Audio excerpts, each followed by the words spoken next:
Okay, hello and welcome to this lesson on how much Russian culture changed under Tsar Nicholas II.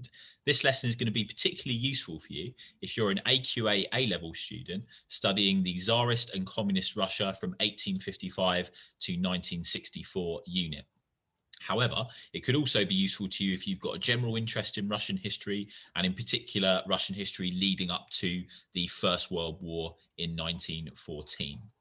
So to start this lesson, you are going to want to get yourself a pen and paper, write out this title at the top, and then our keywords in the box in yellow over on the left. If you need to pause the video here for a moment so that you've got a chance to copy out the definitions, then that's absolutely fine.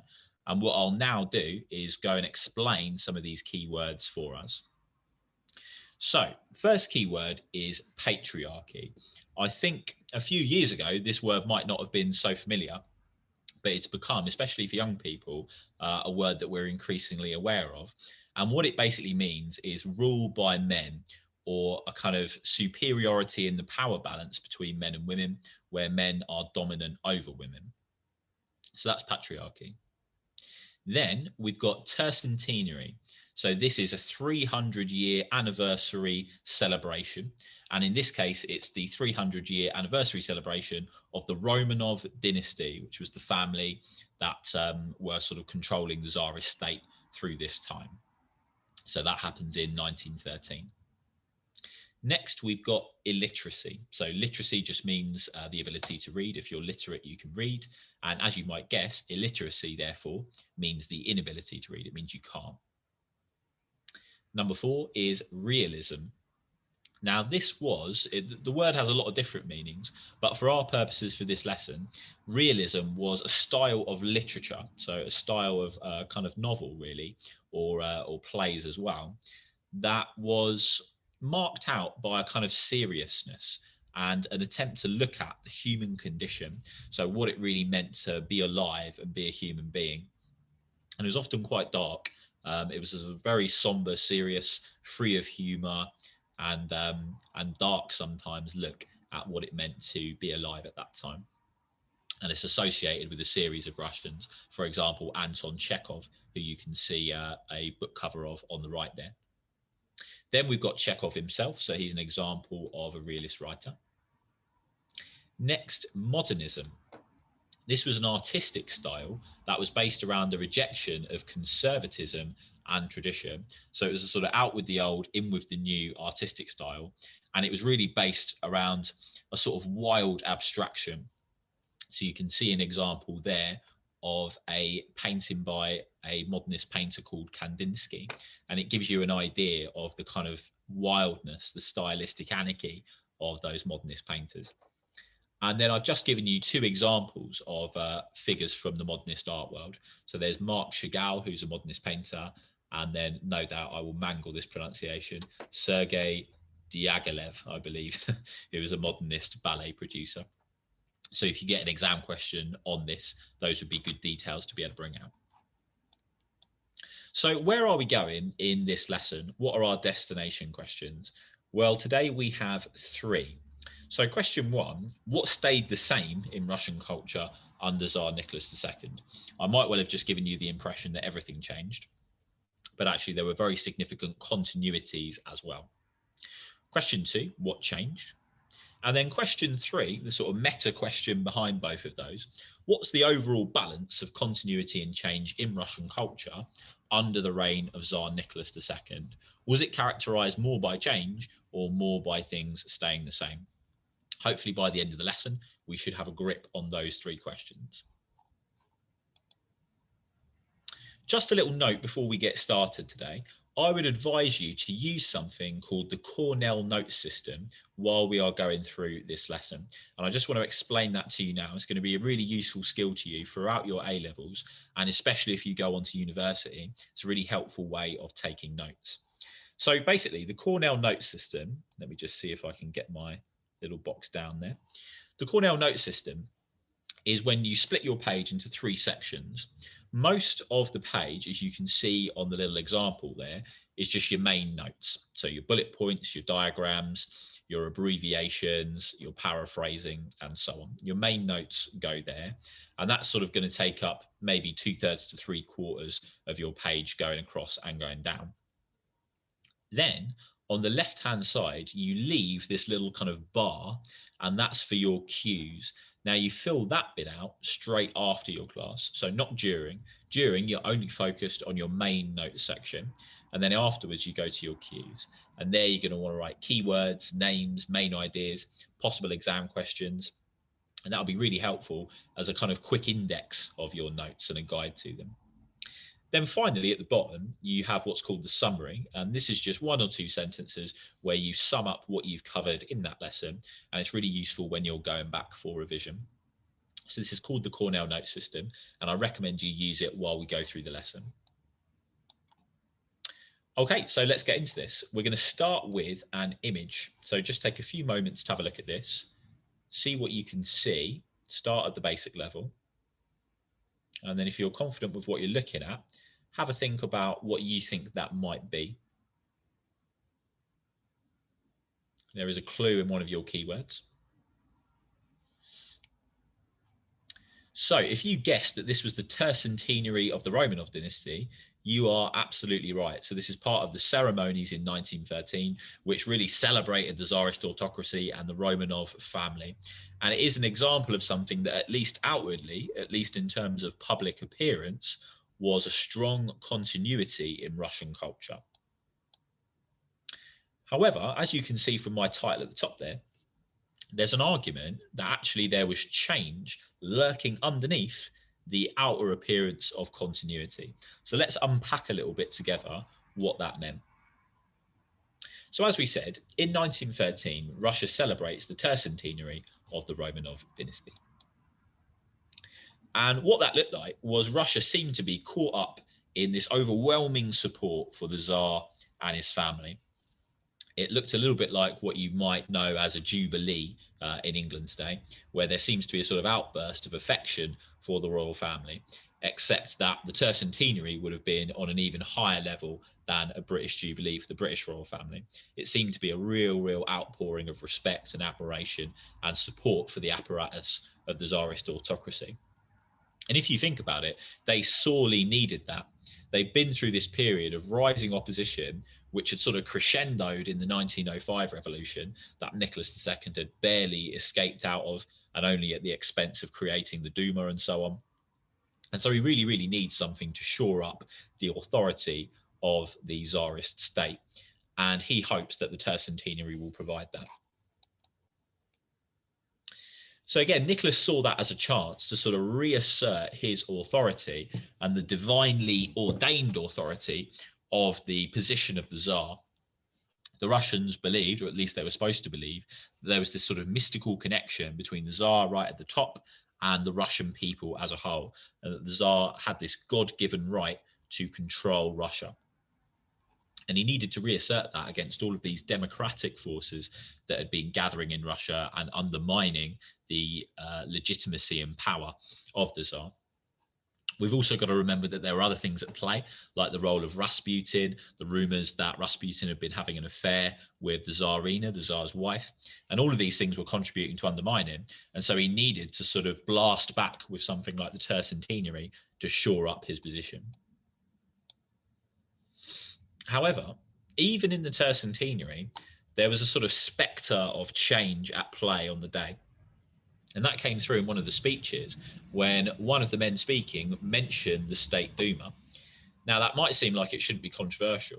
Obviously, the State Duma exists now, and at least formally, Tsar Nicholas has agreed to it. However, he was furious about this. You've got to remember that Tsar Nicholas II only agreed to the October Manifesto back in 1905, only agreed to the creation of the Duma under extreme duress. One of his advisors had to threaten to shoot himself in the head to get Tsar Nicholas II to accept the existence of the Duma. And even then, only with major restrictions on the power of what the Duma could do. So the Tsar could dissolve the Duma at any point he wanted and veto anything the Duma did. So he really allowed the Duma through gritted teeth, and he did not want any reminder that it existed. So for it to be brought up on the tercentenary, the Tsar was absolutely furious about it. And so you can see, even on this day that looks like a major sort of tick in the column for continuity, even there's the spectre of change. However, we don't want to overstate that. Overall, the impression given was a strong cultural statement of continuity. The Tsarist autocracy appeared to be permanent and it appeared to be loved. And certainly Nicholas II came away with that impression. He declared, "My people love me," after this day. So that's the tercentenary. Now another example of continuity and change, sort of both bundled up together in one phenomenon. And that is the phenomenon of patriarchy. So let's have a look at patriarchy. So along with the tercentenary, the basic cultural norms of everyday life also seem to be going on unchanged a lot of the time. So we got the Tsar being affirmed right at the top by the tercentenary, and then just the general pattern of everyday life also appeared to be carrying on in the traditional way. And one example of that is the patriarchy, where men were socially dominant. One of their areas of social dominance was the traditional family structure. So in Russian culture at that time, women were really strongly made subordinate to men, and their whole lives revolved around the household, so cooking, cleaning, and taking care of children. However, there was some change starting to kind of creep in, even in the patriarchy. So despite Alexander III, the great reactionary Tsar, and Nicholas II trying to cut back on educational opportunities for women, these started to grow from 1900. So despite everything the Tsars were doing to sort of put the genie back in the lamp, as it were, of women's development and women's liberation, it nonetheless started to grow in the form of educational opportunities for women after 1900. Also, as a result of industrialization, which if you've looked at economic change under Nicholas II, you'll know about, as a result of this growth in factories, women were increasingly finding work in the factories, and that therefore made them more financially independent. So that's increasing the social status of women relative to men. Finally, in December 1908, something really significant happens, which is that the All-Russian Congress of Women was attended by 1,035 delegates in St. Petersburg. And what this group was about was campaigning for female franchise, which means the right of women to vote. And if you think about this, that's actually going even beyond the demands of the 1905 revolution. So in 1905, the Tsarist state gets shaken more powerfully than it ever has done. Even though it survived 1905, it did so by the skin of its teeth. But the demands in 1905 were for male suffrage, for the rights of men of all social classes to be able to vote. In 1908, we've got this All-Russian Congress of Women that's demanding the right of women to vote as well. So a real radical demand. Okay, let's stop here and do a quick knowledge check. So a few questions, get your pen and paper out and try and answer these. Number one, what was the tercentenary? Number two, why was the tercentenary a relief to Tsar Nicholas II? Number three, what was mentioned in the speeches that infuriated Nicholas? And number four, how was patriarchy challenged in Russia from 1900 onwards? Okay, let's have a look at these then. So question one, the tercentenary was the 300-year anniversary celebration of the Romanov dynasty. Question two, the reason it was a relief was it seemed to reassert the divine right to rule of the Tsar and confirm to Nicholas that the Russian people loved him. Question three, what was it that got mentioned in the speeches that got Nicholas's goat, that made him angry? It was the Duma. And question four, how were women managing to advance against the patriarchy? How was it being challenged? Well, they were increasingly involved in factory work. They were able to capitalize on more educational opportunities after 1900, and they set up the All-Russian Congress of Women in December 1908 with a significant number of delegates attending. Okay, so that was patriarchy in the tercentenary. Now, have a look at this image and try and have a guess. What do you think is our next area of continuity and change? What do you think this is? If you guessed that it is a school, you are correct. So this is actually a rural Russian primary school. So again, this is an area where there was a lot of continuity and a lot of change. Let's unpack that now. So to start out with, there's a significant amount of change. The government spends on primary education a lot more money by 1914 than it had been in 1896. So they started spending just 5 million rubles, and that shoots right up to 82 million rubles by 1914. Massive increase in spending on primary education. That led to nearly half, I think it's around 44% of 8 to 11-year-olds in Russia being in education by 1911. That works out at about 6.5 million children. And that basic sense of education, it's not just education, it also helps increase the self-worth of those people that learn to read. So it's really changing the lives, the minds, the psychologies of ordinary people in Russia. Significant change. It also led to a significant increase in the number of books and newspapers that were being published at that time, especially after 1905. And a real common theme amongst what was being published was this idea of self-improvement, of sort of lifting yourself up out of a state of ignorance and going towards knowledge and self-betterment. However, there were some limitations.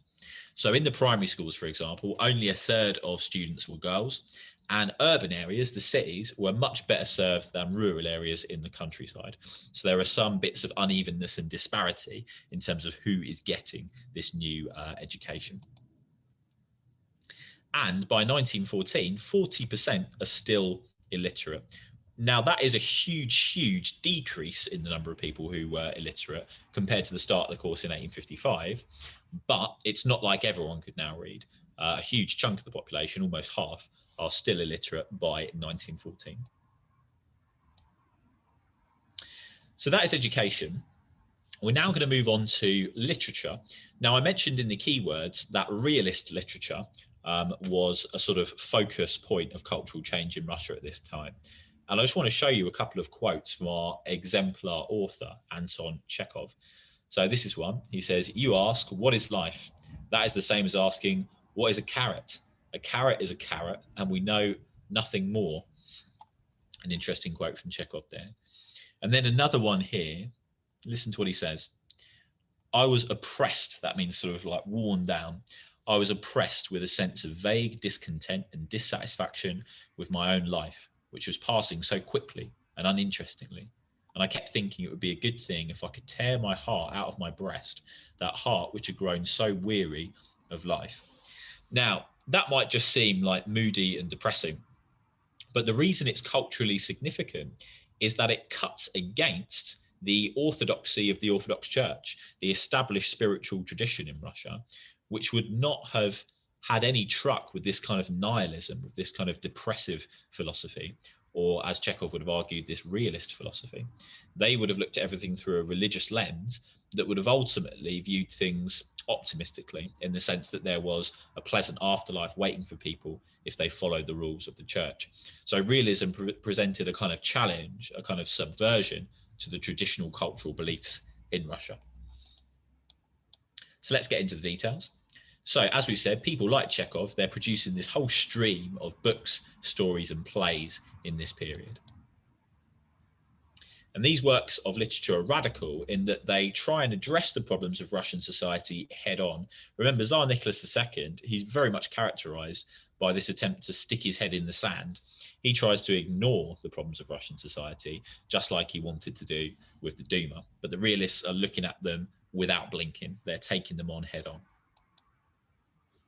And they also try seriously, and sometimes darkly, as we've just discussed, to analyze the human condition, what it means to be a human. And they're doing that from not necessarily an anti-religious perspective, but certainly a non-religious one. And that is counter to what the Orthodox Church wanted. So it's subversive. It cuts against the grain of Russian culture at that time. And that brings it into conflict with the Orthodox Church. Chekhov himself was actually very, very critical of the Orthodox Church. So you can see the seeds of a cultural change coming through from realist literature. Okay, let's pause for another knowledge check. So a few questions to answer here. Question 1, how many people were in primary education by 1911? Question 2, roughly what proportion of those people were girls? Question 3, what percentage of the population were illiterate by 1914? And question 4, how did realist literature challenge traditional Russian culture? Pause the video if you need to here, get your answers down, and then we'll check on the next slide. Okay, so question 1, it was about 6.5 million primary school pupils, which is about half of 8 to 11-year-olds. Question 2, it was about a third of these that were girls. Question 3, about 40% of people were still illiterate in 1914. And question 4, the way that realist literature challenged Russian culture was by looking at the human condition in a serious and dark way, which broke with the religious worldview of the Orthodox Church. So that was literature. Now on to art and culture generally. Have a little look at this image. So this is from one of Diaghilev's modernist ballets. And now have a look at this one. So this is a piece of art from the 1850s in Russia. So keep this in your mind for a moment. This is the kind of painting that you would have expected Russian culture to be producing in the 1850s at the start of your course. Hold this image in your mind. This is what started to happen in the reign of Tsar Nicholas II. So the modernist movement in art produced people like Vasily Kandinsky, who made this painting. And so it's defined by this kind of wildness, this anarchy in the way that they're constructing their paintings, and with a move away from realistic representation of things. So if we look back at our previous slide, that's essentially a pretty faithful recreation of what ships on the sea might look like. Here we've got nothing like that. This looks nothing like anything that you would see in reality. So it's a sort of breaking out of the boundaries of what the traditional conservative Russian culture expected. And this is what Kandinsky said about that. He said, colors produce a corresponding spiritual vibration, and it is only as a step towards this spiritual vibration that the elementary physical impression is of importance. So he's sort of saying this mad collection of lines and squiggles and colors is meant to just produce a feeling in you. And that was such a break with what had gone before in Russian culture, where a lot of the merit of it was just seen in terms of the technical ability of the artist. So this is really challenging traditional Russian culture. Just to get into the detail of that a little bit, as we've said, the value was often before in the technical composition abilities of the artist to create a realistic impression of something. But the modernist movement blows all that to smithereens by getting into this idea of abstraction, being deliberately unrealistic and really exploratory in how they represented things. And that was seen, it might seem silly, but that was seen as a real shock to the established convention and tradition in Russia. The modernist movement seemed like it was trying to insist that Russia was a real modern and forward-thinking country, just like its European counterparts, and not one that was stuck in the past with the inherited traditions of Tsarism and autocracy. Just some key figures that would be good for you to note down here.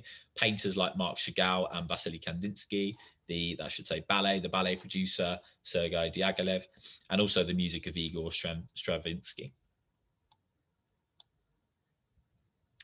Okay, coming towards the end now, just some final little things. We've looked at a lot now of changes there. There were a couple of things that really pushed back the other way for tradition, and they were patriotism and the Orthodox Church.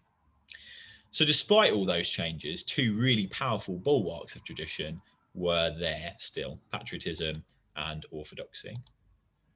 The Orthodox Church, despite occasional outbreaks of dissent and this challenge from realist literature, they still had a strong influence over both local communities and the Russian government. So they weren't going anywhere yet, at least. They were still very powerful.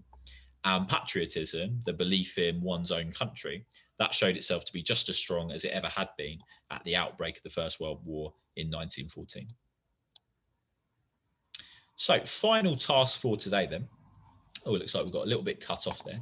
So that statement should say, Russian culture changed little during the reign of Tsar Nicholas II. And for that, you want to select two reforms that you gave the highest.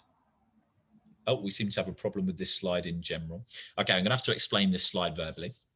So the idea is you're going to assess how much change versus how much continuity there had been in the reign of Tsar Nicholas II in Russian culture. So for example, you might say modernist art represented a major change, but the continued power of the Orthodox Church represented a continuity. So if you do a couple of paragraphs on that, that will be a useful way to bring this lesson together. Apologies about the technical problem with the slide there. Okay, that's all for today, guys. Thank you for listening, and good luck with the rest of your course.